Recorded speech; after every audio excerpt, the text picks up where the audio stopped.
Good afternoon and welcome to the Coinbase Institutional Markets Show. It is Tuesday, the 14th of May, 2024, just after midday Eastern Time in New York. We have got a fantastic show for you today. We have got Guy Young, CEO and founder of Ethena Labs, who's going to be taking us through how it works, how he got to the idea, what their roadmap is, what their vision is for the rest of 2024, and also what keeps him up at night. We're also going to be covering an ETF update. ETFs aren't quite as front and center as they have been of late, but they are still very important. And we're also going to run through a market update with other news and some of the other things that you need to pay attention to. And then last, we'll finish with some macro and some catalysts for you to keep an eye on. But super happy to welcome David Duong back, our second David. Now, David, the markets and the team have certainly missed you. I'm not sure if you've missed crypto markets, have you?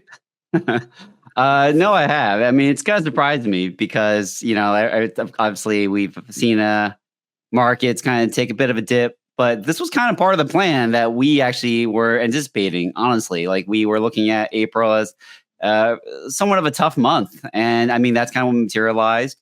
We expected that people would take some profits in order to pay taxes, and that goes for other risk assets besides crypto. But, like, I think everyone's now kind of like down on it. I'm just like, why? This is, if anything, I'm still bullish. And I think like we're seeing opportunities here.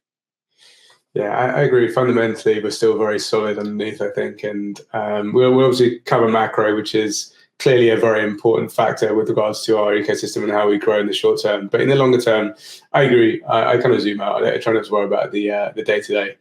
But very, very good to have you back, and looking forward to your insights later on in the show. But before we get started, some quick housekeeping. If you are watching, don't forget to scan the QR code to get all of our David's fantastic research. All of the links will be in the show notes as well for those listening on podcast. And then also, please don't forget to like and subscribe. It's how others find the show. It's how you can be alerted to it and stay up to speed with what's going on in crypto. And we are super excited today to have Guy Young, founder of Ethena Labs, the company behind the Ethena protocol. Guy, welcome to the podcast. Thanks for having me, guys. So it's probably fair to say that Ethena has probably kind of hit the market by absolute storm and has grown quicker than I think any other stablecoin in the crypto ecosystem from a kind of a TVL perspective. A lot of people have been very intrigued by it. There's kind of always two sides to everything. So super excited to have you on the show today. But maybe let's just kick off with, like, how did you get into crypto and what were you doing prior to launching and founding Ethena? Yeah, I was working TradFi before came into crypto. I wasn't here that early. My entrance was actually in 2019. I had a friend who's a DeFi founder back then, and he introduced me to Ethereum and the applications being built on Ethereum back then, and it was just something that I was immediately interested by when he showed it to me, and was just investing into it on the side of my day job in TradFi for a couple of years until I decided to resign and start doing what I was doing with Ethena. The background behind what we're doing, I've sort of mentioned it a few times, but if any of your listeners haven't heard it, it was sort of inspired by a piece that Arthur Hayes put together where he described his vision for like a crypto native synthetic dollar. And the basic idea was that stable-like assets are one of the most important instruments within crypto more broadly, but we sort of haven't found something that's untethered from like the legacy financial system. And so I think part of the messaging that was in his piece was a lot of what we're doing is kind of pointless if all of it's run on centralized, stable-like assets. And part of the vision of what we're trying to do here is actually just create our own form of money, which is using or at least uniquely enabled by just crypto native assets and products. That's sort of like the vision and where it came from. Amazing. It's kind of interesting how Ethena was inspired by an Arthur Hayes blog post. Uniswap was inspired by a Vitalik blog post. These blog posts kind of do create some incredible businesses. So maybe let's start with an introduction. Can you give us like a brief overview of Ethena and kind of like what its mission is within the crypto space?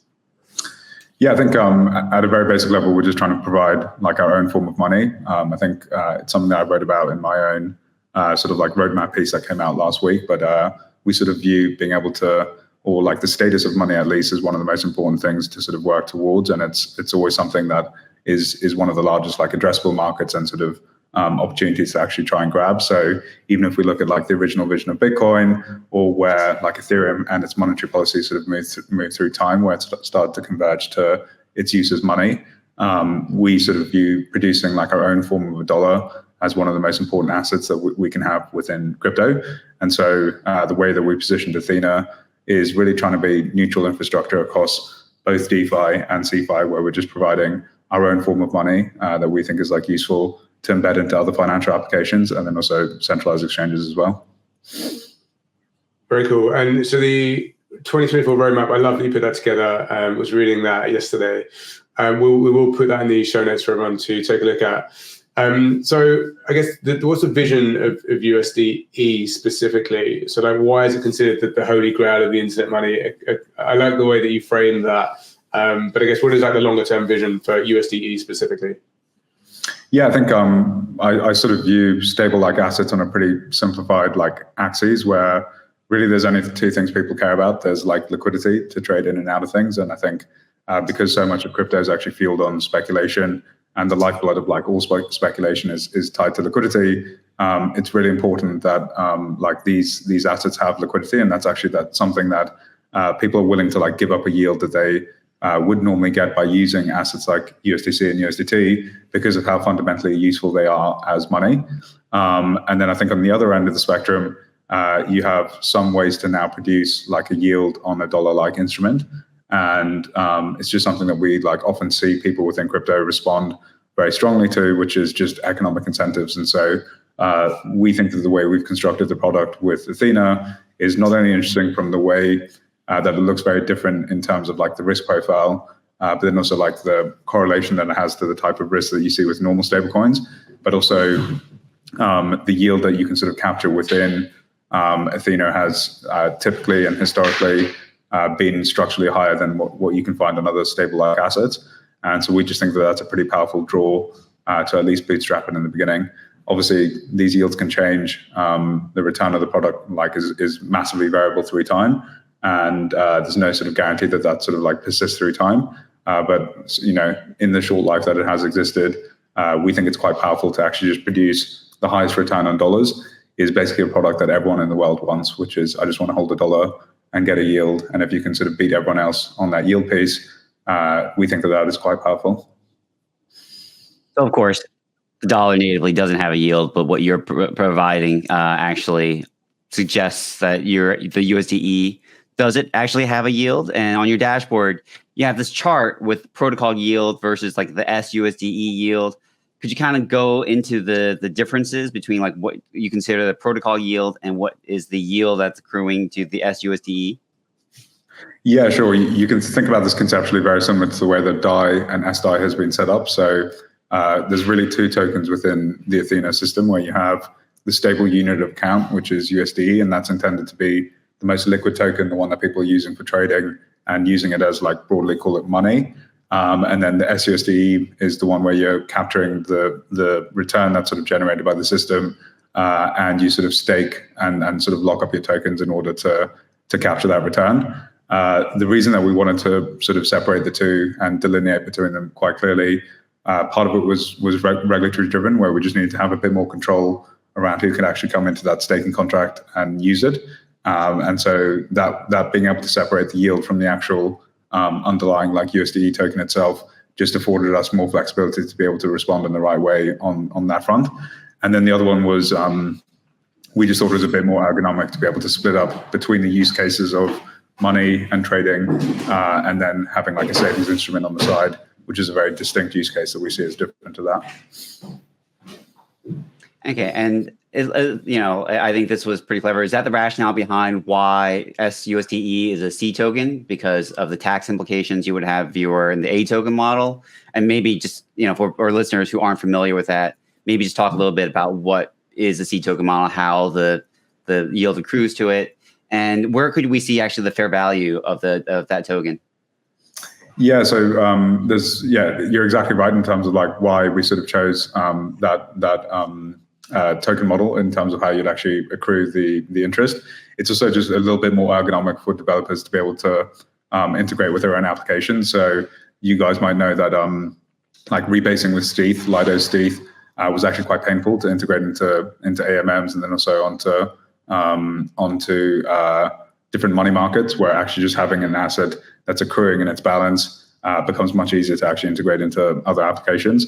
So really that was the driving sort of decision behind that, which was ease of implementation with other developers. And then the key difference in terms of why you're seeing a difference on like the protocol yield and like the USDe yield and sort of how that's presented is you can sort of think about it as Ethena is producing a total like return on all the assets, but only a certain percentage of people are staking. And so you do have a potential where if only 50% of people are staking, the yield from the others who are not staking and are sort of using it for other purposes can actually be diverted into USDe to increase that yield higher than it naturally would be. And so that's something that's quite interesting when people talk about like why wouldn't I do this myself? There are very like specific dynamics as to why USDe yield can actually be higher than people just doing a cash and carry on their own account. And that's part of like borrowing from people using it as money and essentially foregoing that yield to others who are just trying to capture the yield themselves. God, this is all really interesting. And, I love the Ethena product because I love the cash and carry trade. And, it's interesting what you say about, you can actually earn a higher yield potentially, through staking USDe than you could doing the trade yourself. I think for your vision to really come to fruition, though, USDe has to become, the money of crypto or, very close to that. So what are your plans to further integrate with, DeFi, perpetual DEXs, centralized exchanges? Can you talk through that a little bit? Yeah, for sure. And I think that this is like, this is what's actually interesting about it. So as people say quite a bit, it's like, why don't I just do this myself? I think it's a very similar analogy to like even staking with liquid staking tokens and Lido.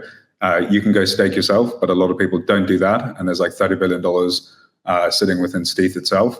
And really, I think the most powerful reason as to why you actually want to tokenize this and have it in an instrument is that you can start to compose and like add it to different applications where that uniquely enables you to do things that you can't do if you're just doing this by yourself. So I think a couple of the examples that you're alluding to there are actually some of the most powerful examples. So one that you've seen gain quite a bit of popularity, and this was when MakerDAO came out sort of announcing that they had a $1 billion allocation that they would go up to in terms of like supporting leverage on USDe. You can sort of think about your ability to take down USDe and use it as collateral on money markets within DeFi.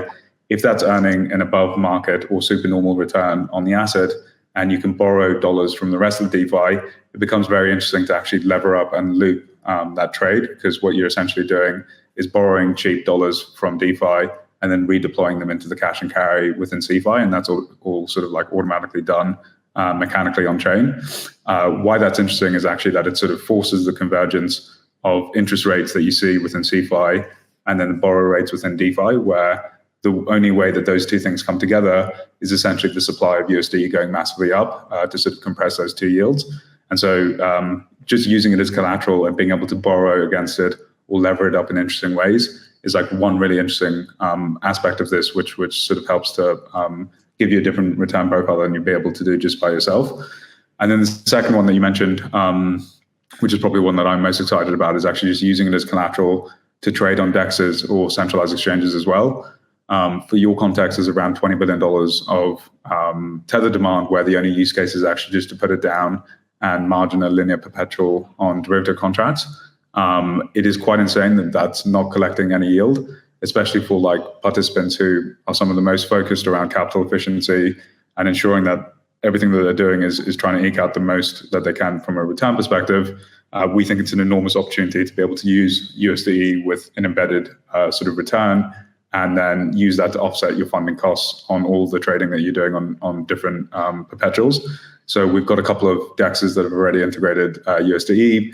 And then this time last week, we came out with a pretty big announcement with Bybit, who's pretty consistently in like the top two derivative exchanges within crypto. and they're going to be using USDe for the first time as margin collateral, which sort of captures the yield while you trade perpetuals. So that's something that I'm incredibly excited about, and I sort of see a pretty big sort of opportunity for us to go capture there in CeFi as well. Yeah, that's amazing. I mean, the growth has been amazing. And one question I have that may not have come up before and might not even be that important, but I'm interested in it, is, who's actually putting on the trades? So if I, create some USDe and then stake it, obviously a few things need to happen. Perps need to be shorted on some marketplace somewhere. Is that done programmatically, or do you have traders working for you? How does that work? Yeah, I mean, that's like the whole system that we spent our time building. So that's really like where all of the engineering effort went into, where it's all automated, where the assets come through, they're read on like the smart contract and sent through to the custodial wallets that sit on the other side, and then all of the execution is sort of handled automatically on the other side. So there isn't a lot of like day-to-day management that needs to occur from like any one individual that's sitting within the sort of core contributors at Ethena. It's really just around like when there's a mint or a redeem sort of process, just keeping human eyes on the numbers and just making sure that everything's sort of ticking out. Very cool. So I'm curious, like crypto is a 24/7 asset class. You're obviously across DEXs, SEXs, and then possibly some parts of TradFi eventually. Like, what does that team look like that can kind of manage that 24/7 and with an overlay of kind of those systems as well? And I appreciate some of that is your secret sauce, but just curious, given we're a 24/7 desk, and I certainly feel the sensitivities to running a global 24/7 business and some of the complexities there. Yeah, I think you'd be surprised with how few people are actually working at Ethena. I think that there's like I guess we grew pretty quickly in a short period of time, but there are only like 12 of us who are here back in sort of February, and we've expanded the team now to 15 people. But that's really all that we sort of need from an engineering capacity perspective to sort of do what we have done. At the moment, it's like distributed across 3 different time zones with like essentially 12 engineers out of 15 people. And they're just sort of keeping an eye on the system as it goes. I would say that there is like very basic sort of like mechanisms in here where even if something's going particularly wrong, where like if you can't connect to actually execute the hedges or something on the other side, the system will just take in like dollars from someone who's trying to mint, so like a USDC or USDT. And if there's no hedge that's been executed on the other side, it's just sitting there as dollars waiting within Ethena before it is like eventually deployed. And so you don't need to be like everyone watching every single like hedge or mint that goes through. There are ways that it's sort of just like absorbing dollars and waiting if anything has gone wrong. Cool. That's impressive. 12 to 15 people. That's good going for the scale and uptime. And then I guess just want to summarize what we've heard so far. So if someone is trading on Bybit and they're using USDe as collateral versus a perp contract, they're getting some sort of yield on that USDe while it sits there as collateral. That's correct? Yeah, correct. And so what's really interesting about this is you can be gathering like a 15, 20, 25% yield on your dollar collateral. You're trading like on portfolio margin where you can be just long BTC, ETH, SOL, whatever it is on the other side. And you're just collecting that yield on the collateral, which is obviously helping to offset pretty much the majority of your funding costs on the other side. And so we think that that's a pretty big game changer for guys who are holding, 8 to 9 figure type positions where that interest becomes quite meaningful quite quickly. Interesting. And then let's say these perp exchanges then start to take staked USDe as collateral. That would be an even increased yield to then act as collateral for any perp positions. It is essentially like SUSD that they're using as the collateral over there. We've just done some engineering work in the background where it's essentially just making it a bit easier for these exchanges to deal and handle with USDe, where it doesn't work as easily on like centralized order books to be using like C tokens that are accruing and like changing balances all the time. And so we've just done some engineering work in the background where it's basically essentially saying, instead of this like balance that's sitting within SUSDe, we owe this amount of interest to the exchange or the partner that's sitting on the other side, and then we just distribute it to them who sort of handle it on the other side with their clients. Get it. Okay, cool. So it's USDe that's being held there, but USDe doesn't actually pay a yield, but it's as if it's staked USDe that's being held there. Is that right? Okay. Yeah, exactly. And then it's just sort of being managed by the exchange on the other side in terms of how they want to distribute it to their clients. Yeah, interesting. So, and then who does the maths on that sort of thing? Is that like if I'm holding $1 million of USDe, we shouldn't normally get a yield, but if staked USDe is paying 15% annualized, I hold it for 6 months, then the exchange would just pay me 6 out of 12 at 15%. Yeah, correct. So in the beginning, the agreement is that it's all going back to users, but obviously there's an end state of this once it's at sort of sufficient size. In the same way that you see most like exchanges agree like distribution sort of relationships with stable issuers on the other side. There's obviously some scope here for them to be able to capture some of that yield. I think that is actually one thing that looks quite interesting about Ethena in particular, which is it's kind of been built with the idea of distribution with centralized exchanges in mind, because we, like as a nature of the product, become a pretty large client of these venues just in the process of actually creating USDe itself. And then as part of that, obviously, if this thing is producing yields that are above market, it just gives you more scope to be able to share that with distribution partners, where it's just a bit harder, I guess, when you only have like 5.5% to play with normally on other assets. Yeah, certainly some of the yield numbers out of Ethena are definitely very competitive with other money markets that you have on DeFi. I know there's a lot of questions around potential risks in the protocols, how stable USDe would be as money. I'm kind of curious what kind of risk management you guys have in place at Ethena, and how do you guys secure the stability and also the security of USDe in case of market volatility or like a big withdrawal queue? So what kind of management factors do you guys have in place? Yeah, I think the key one, and this I think applies more broadly for any type of like stable issuer, which is custody is always going to be the most important piece here, where you potentially lose like a large piece of the backing. I think it's something that we sort of saw with USDC at the beginning of 2023, where we sort of thought that those assets had zero custodial sort of like underlying risk, and that obviously was not the case. Here, one like important piece that we put in place is actually using institutional grade qualified custodians that sit outside of exchanges to actually hold the assets. So I'm sure you guys are aware, but there's been a pretty interesting like development in market structure now, where you can actually hold those assets sitting off of centralized exchanges and then still like mirror the collateral on there in order to margin the positions. What that sort of unlocks for us is being able to hold or at least reduce the counterparty risk to those exchanges on the other side by ensuring that users' collateral is always sitting within an institutional grade custodian.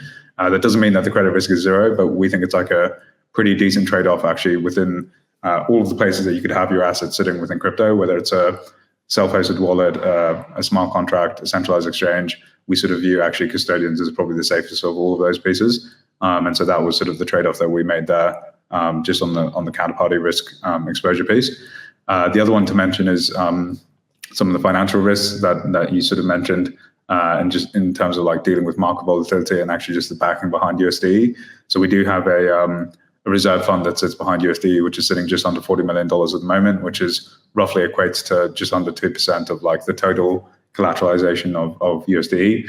And you can sort of think about that as a bit of a rainy day fund, where if funding conditions are not as favorable as they have been in the last few months, you can sort of tap into that to the benefit of users essentially. So I'd say that those are the two key pieces to call out there. Yeah, that's super good to hear that there's a lot of really strong risk management around Ethena. Kind of moving on to expansion of Ethena as money, because I think that's the end state, right? Is to have a lot more USDe and a lot more USDe usage. I know in the 2024 roadmap, we talk about creating a network, an Ethena network, an exchange aggregated liquidity layer. Can you kind of dive into what these are for our listeners and kind of what they attempt to bring to USDe in terms of a competitive advantage as a stablecoin or as a tokenized dollar? Yeah, sure. I think from our perspective, it's like dollars are kind of the lifeblood that run all of these applications. So whether it's in money markets, it's the most borrowed asset. Whether it's trading in spot dexes, it's the most common asset that you see on spot pairs. On perp dexes, as we mentioned, it's like the collateral asset and the settlement currency as well. And so like really dollars like run all of these applications in every way. And we just think that the construction of USDe is like an ideal dollar for basically backing or running a lot of these applications on chain. So really the idea behind the network is that we think that if you create the dollar with the highest yield or like the highest structural return in the market, that's kind of the killer product of crypto, which is everyone just wants $1 on Earth. Like the addressable market of $1 is everyone. And to the extent that you can produce a high yield on that, that's obviously just a fundamentally useful instrument for people to be able to access all over the world. And so to the extent that you can actually build a chain, applications, and like economy around that sort of like core product, that's how we sort of see ourselves pushing the use cases into applications where it really makes sense, and they've been built and optimized for the use case of running with USDe. That's kind of like the idea around the network itself. I think that also sits adjacent to the plans that we had around expanding it as sort of like money sitting on centralized exchange venues as well. And I think that's actually kind of where the holy grail of sort of Tether exists, which is they've really attained that status of money on exchanges where people just use it to trade in and out of the most liquid sort of trading pairs. And that's really the end state that you want to get to, because when people are using things as money, that actually affords you as like the issuer scope to sort of capture the economics behind issuing the product. So that's sort of the vision that we have for expanding USDe through DeFi, which is kind of creating your own chain and then pushing it into CeFi as money. And the reason that we think that they'll sort of be aligned to do that is because the economic incentives sort of sit there for them to do it. So, Guy, I would love to kind of talk to you about the Ethena Endgame, because you put out this Ethena 2024 roadmap. Now, two things kind of pop out when I read that blog post. Number one is that you want to put this product in the middle of like DeFi, CeFi, and TradFi, and I love that how you kind of walk us through that. But also, it seems like the end game is really about growth itself. Like you guys talk about becoming a $100 billion business, for example. So can you just talk about what your ultimate goal is here and how you're kind of aiming to achieve that? Yeah, I think it's like a 3-step process in the whole thing. And I think the way that I characterized what that vision might look like is the idea of having money, network, and then exchange. And those are sort of like the 3 big categories I think that you can shoot for within crypto specifically. I think the money one's quite obvious. Like that's kind of what we've been doing the last few months, and what I think like the next few months look like in terms of the roadmap, which is actually just pushing USDe as a form of money into DeFi, CeFi, and then eventually maybe TradFi as well. Once you've got that, that's really like the base that we think you need to go and start thinking about a network, because you actually have a product that people use, they care about, and they'll actually want to, you have an ability to basically bring apps and users over with that first product as sort of the entry. And so I think the sequencing here is money as like the core product, the network that sits alongside it. And then I think once you've done that at sufficient scale, a piece that people don't really appreciate about Ethena or haven't fully sort of got their arms around is you can also think about the backing of USDe as a really interesting source of liquidity as well, because if USDe is sitting there at $5 to $10 billion in size, you're sitting with $5 to $10 billion of both spot and perp inventory, where Ethena, the protocol, sort of knows we're willing to buy at this level or sell at this level as part of being delta neutral across the entire thing. And in many ways, that can be just expressed as the protocol saying we're willing to sit as a maker on the other side of people who are wanting to come in and trade against that liquidity.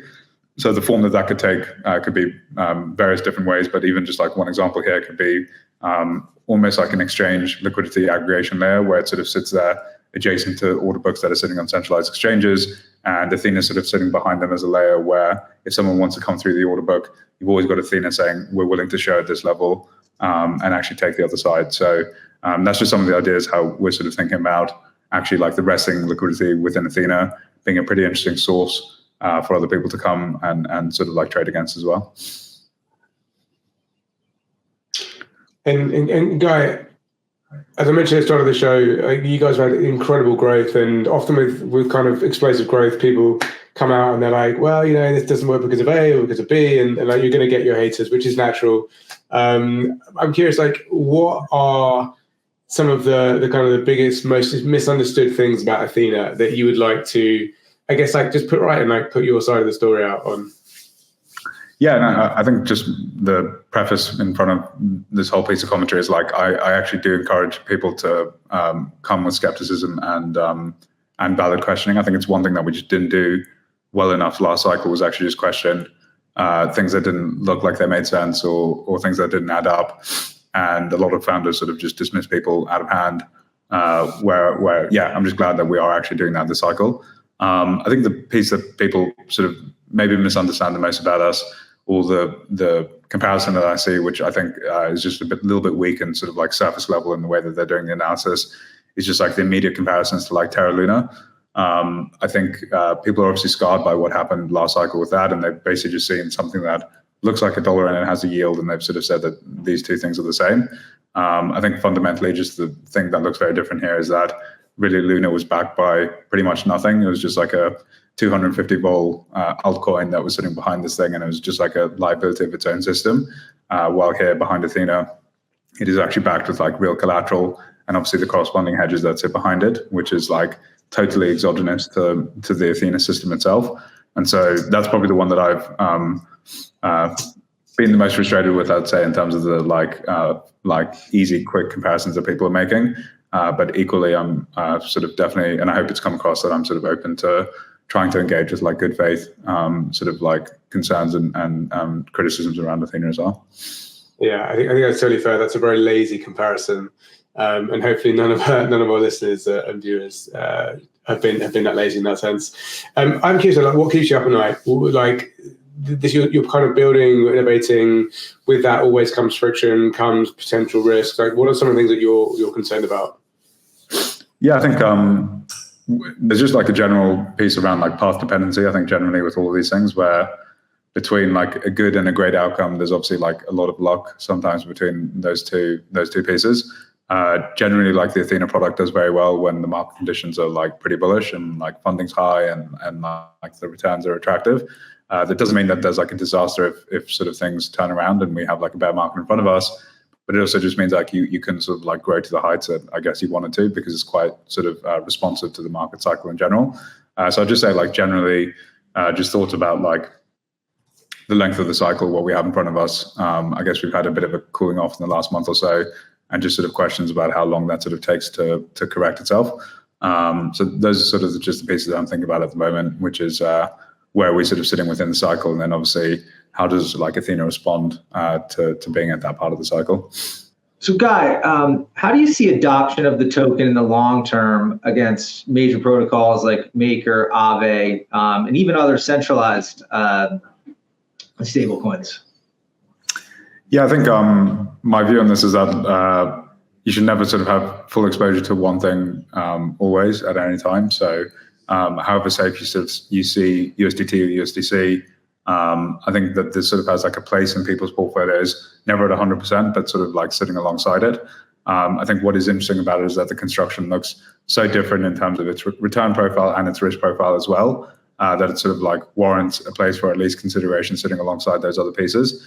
And so the way that we've sort of positioned this always, and it's part of like the good work that we've done, sort of actually working alongside some of those protocols rather than like competing against them, is we're just trying to, again, as I said, provide like neutral infrastructure in the background where we're actually providing a source of yield and return to those protocols to decide, sitting behind DAI, how much Ethena, how much RWAs, and how much like crypto lending do we want behind our own backing. And we're just there as someone who's providing them an option behind their own product to decide how much sort of sits there. The way I see this as being positioned, and it's the way that we've had discussions with others that we're wanting to integrate or whatever it is, it's never like trying to fully replace what the centralized stablecoins are doing. It's really just giving people an option that sits alongside it if they want to take it. So I don't want to like feel like I'm dodging your question at all with the flaky answer, sort of saying that we're not there to compete.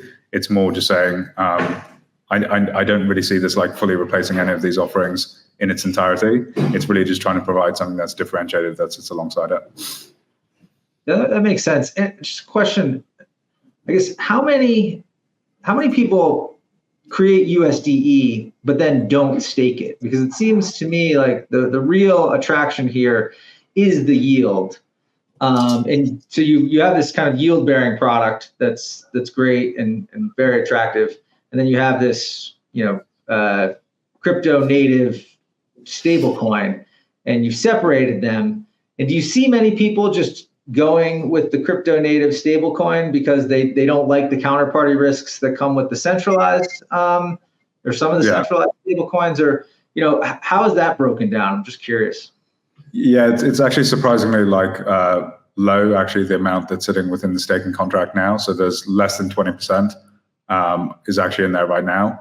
Part of that is part of like the incentives and like the sort of like token incentives that came out with our launch, where we're incentivizing people to actually be in USDe rather than staked USD itself.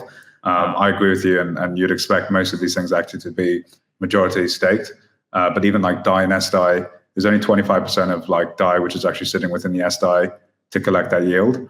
And so even in an end state, you do find that like these assets sort of find little pockets and like interesting areas that they eventually have like a home, and there isn't like 100% stake rate in the end. So yeah, I think the dynamic now is slightly distorted by what was going on with like the initial rollout of the token and the farming and that kind of stuff. And in an end state, you definitely do get towards something that looks a bit more like 50% of people staking. But I think what we've seen, at least historically with other assets, is that there is still a surprising amount that sort of doesn't fully jump in there for the staking. So I'm kind of curious, because that leads me to the next question about regulatory considerations, because you actually need to do something with the USDe in order to actually earn a yield. But then, like, does this affect how you think about things from a jurisdictional perspective? Like, how do you just kind of navigate the regulatory landscape to ensure that you're like in full compliance when you're trying to innovate with USDe? Yeah, and what you're getting to there is exactly why we've actually tried to split up the two tokens. So we thought, delineating very clearly between the stable asset and then the yield component was an important piece around that, where we're obviously doing a lot of on-chain checks in terms of the types of addresses and origin of those addresses that's actually coming into the staking contract. We retain like a blacklist right over people who are within the staking contract. So if someone does come in from a jurisdiction that is not allowed, we still have the right to be able to shut that down. And then obviously there's just pretty standard like geo-blocking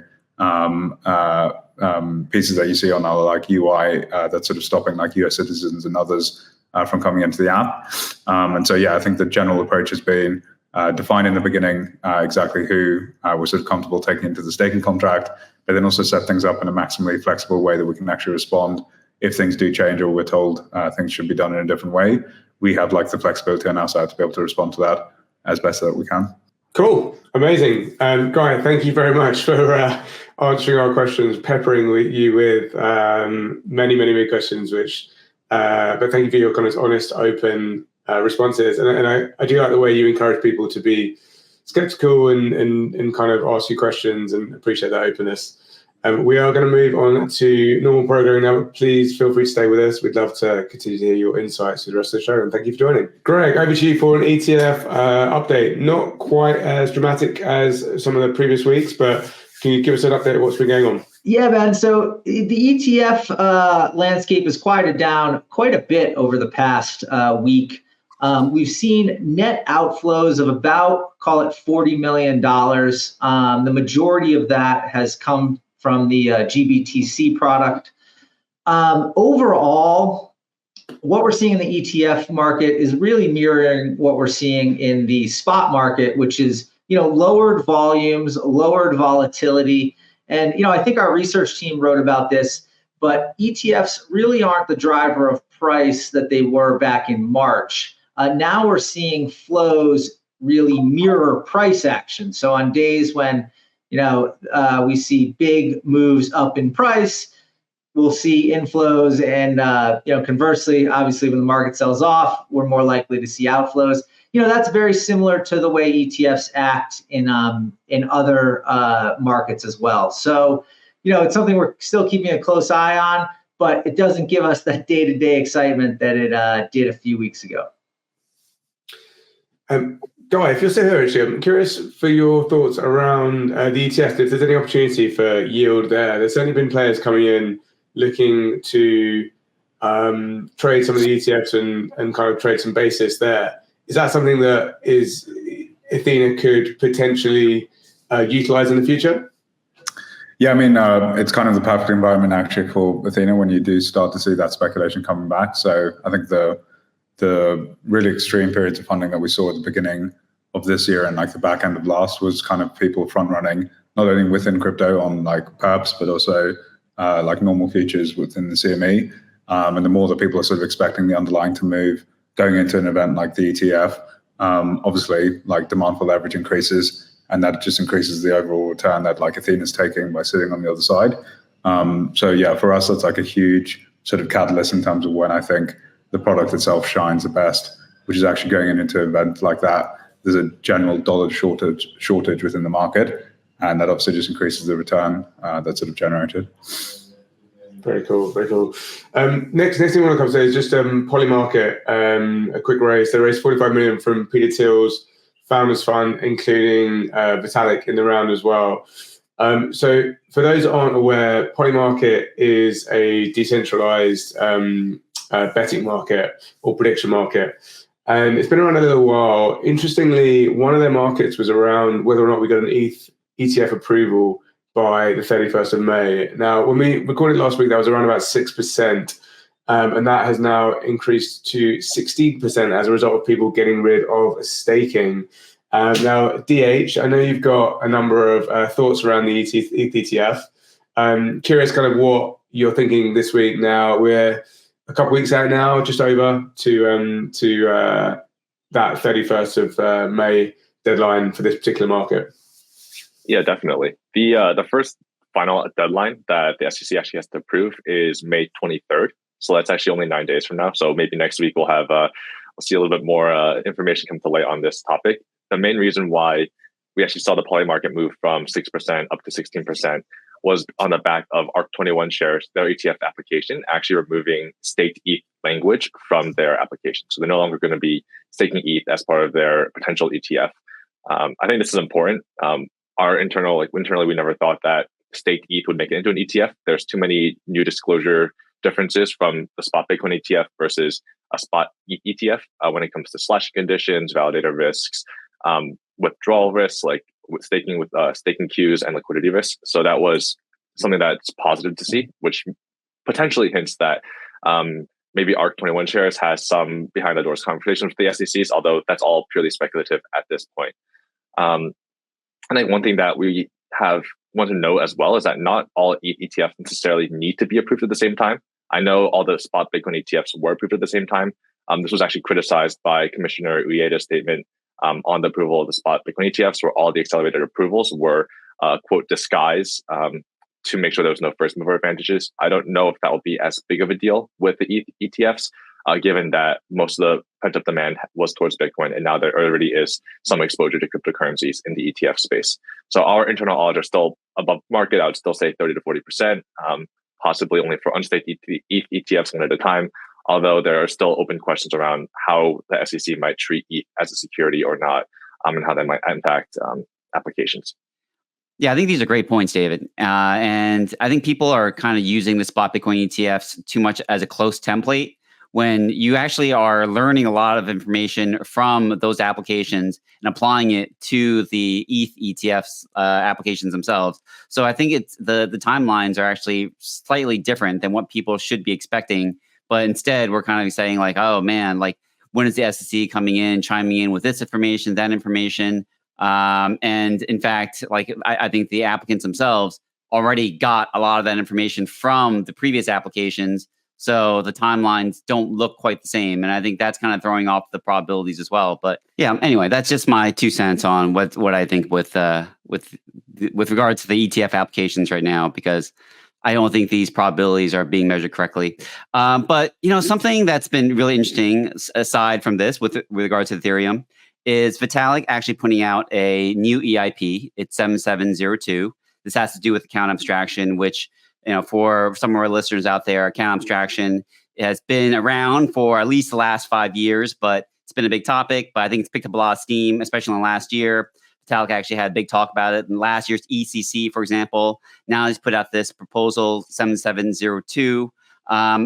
For our listeners out there, account abstraction is important because basically this makes the whole process of actually onboarding, using crypto a lot easier, using Web3 a lot easier.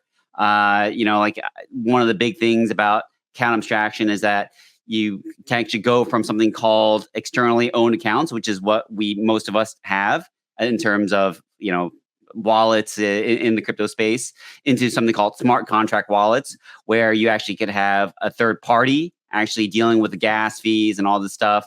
I know for myself, for example, when I first started using crypto, it was kind of a mess because I had a friend who sent me some USDC Then I couldn't use the USDC in my wallet because everything I had to do was required ETH in order to pay the gas fees, and I didn't have ETH in my account. I didn't figure that out until later. Here, you can kind of subvert that a little bit by actually having a third party deal with that instead. So it's really important.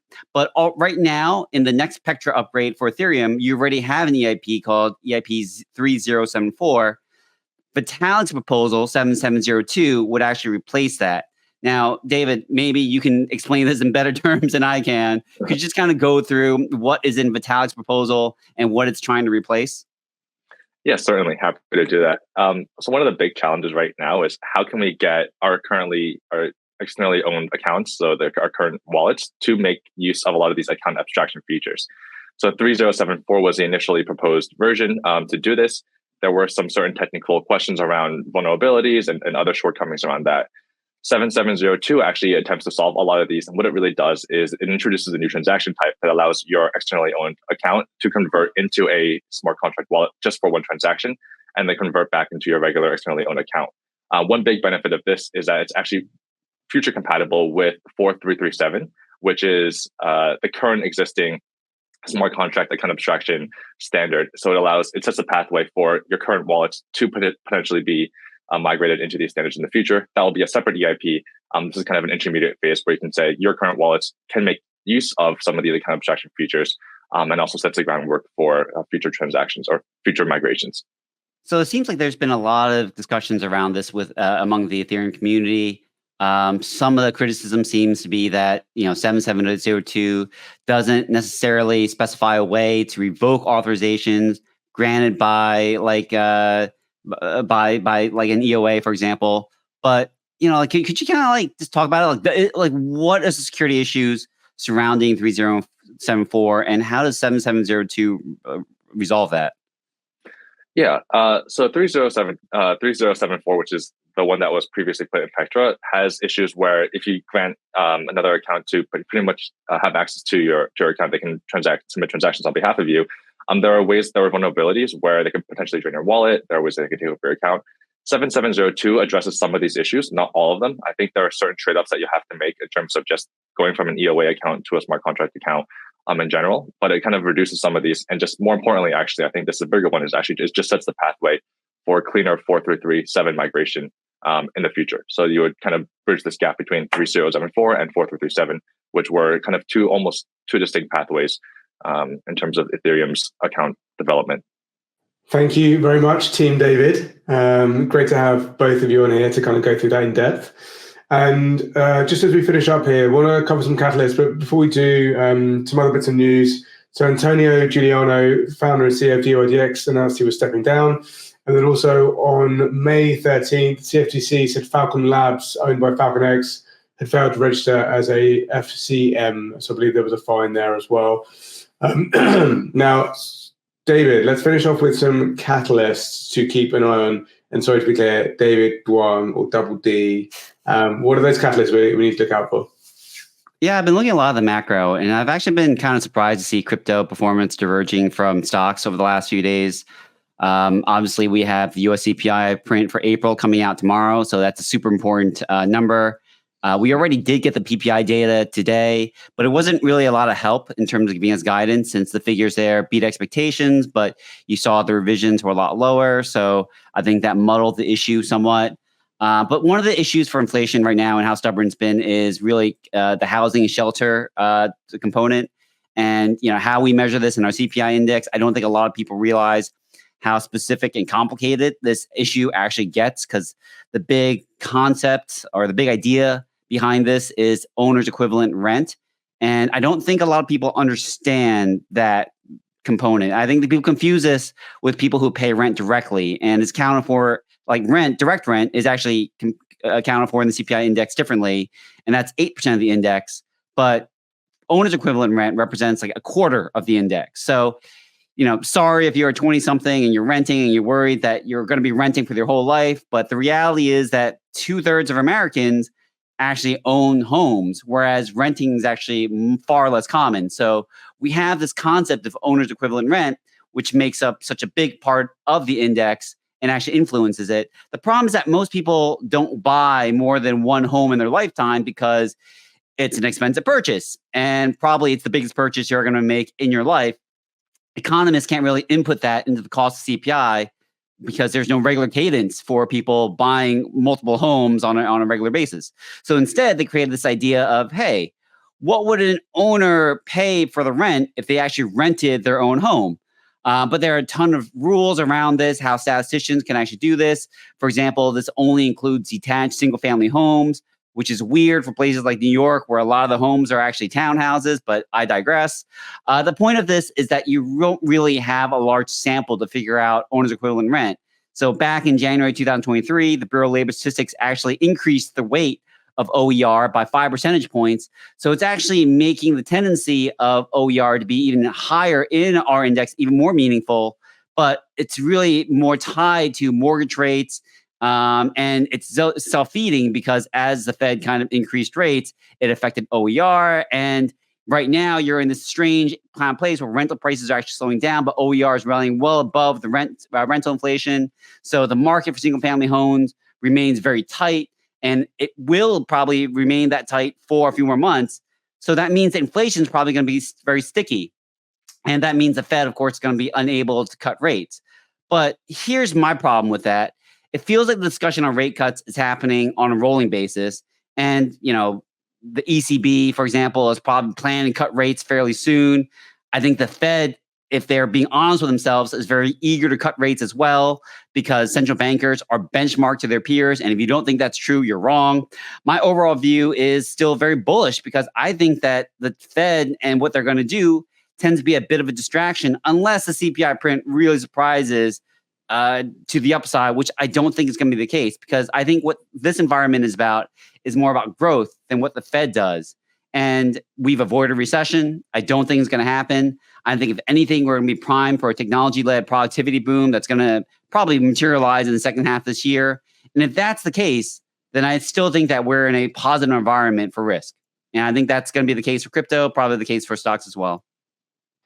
Perfect. Thanks for breaking it down, David. So first rate cut, when do you think that's going to be? I think right now it's probably more likely to be in September, although some people are, trying to push it back towards November. But that's going to be really tricky because of the political environment, because it's election season. I don't think that's what they're going to do. Got it. And what do we need to see to bring that rate cut forward, like from inflation data and other data as well?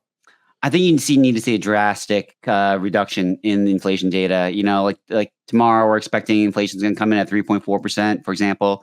It really needs to be inside the 2 handle for us to even consider that's going to happen in the next 3 months. I just don't think that's going to be the case. Yeah, it doesn't feel likely. Cool. Well, David, very good to have you back. We missed you. And thank you, everyone, for dialing in. Thank you very much, Guy, for joining. That was a great conversation. Really, really enjoyed it. Lots to take away and think through. And thank you to David and Greg and our fantastic production team as well.